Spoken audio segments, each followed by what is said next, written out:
So all these things are very important, the radial length, the volar tilt, the inclination. How are you going to correct that with correcting the ulna, which is the bone which is not affected at all? The innocent bystander.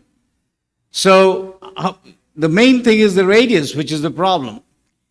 If you look at the biomechanics, what happens in a malunion? The radiocarpal joint is affected, the distal radial joint is affected, the midcarpal joint is affected, the median nerve is under stretch, the flex and extensor tendons are under stretch. How in the world are you going to fix all these things with a correction of the ulna? And then look at what happens. This is short. He said, as the radius malunites, the whole thing shifts dorsally, and you get high pressure loading on the radius.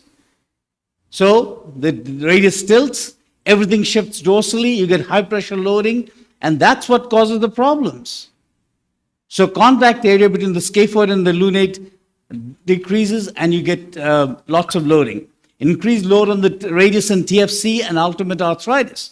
Plus, it damages the midcarpal joint because it screws up the midcarpal joint by adaptive DZ deformity.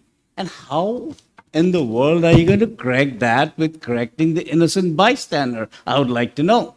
And whenever there's distal radius malunion, there is rotational deformities and you get damage to the DRUJ. If you correct the ulna, that's just in one plane, that's going to create additional problems.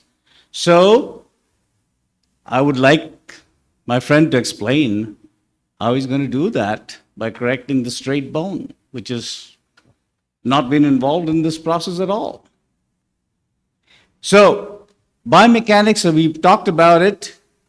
And look at this. The lunate is gone with the radius, and now you got a break in the midcarpal joint, and that cannot be corrected with the correction of the ulna.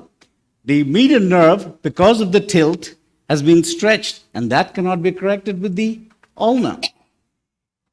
Shortening cannot be corrected, distortion cannot be corrected, intra-articular irregularities cannot be corrected, and dislocated DRUJ cannot be corrected. So what we need to do is restoration of radial length, restoration of radial angle, restoration of inclination, soft tissue stabilization of DRUJ, and carpal tunnel release or mid-carpal correction. So all these are important. I will grant you that there are very limited roles, like in 70, 80-year-old patient who has an abutment, and you can do the ulnar shortening, get the patient some relief from that, and there have been articles on that. But other than that, like, David Rush talked about isolated ulnar shortening in a limited number of cases, and I will grant you that, but beyond that, there is no indication. So how I do it, either you can do it from the dorsal or the volar side. If you need an extensive correction, you can do a dorsal exposure, you can do a osteotomy, correct it, graft it, and then put a plate across it. The standard AO techniques are still applicable, or you can do it from the volar side with a fixed angle plate, and then you don't need to graft it at all. So or you can do it, use the computer-aided systems to correct it. You can do the modern computer-aided systems to correct and get a good fixation. Then what do you do when it's an intra-articular malunion? Will you correct the ulna in the intra-articular malunion too? Or will you use the complex corrective devices to address that? So many things going on. I think there is no doubt that I got the better end of the bargain. Thank you so much.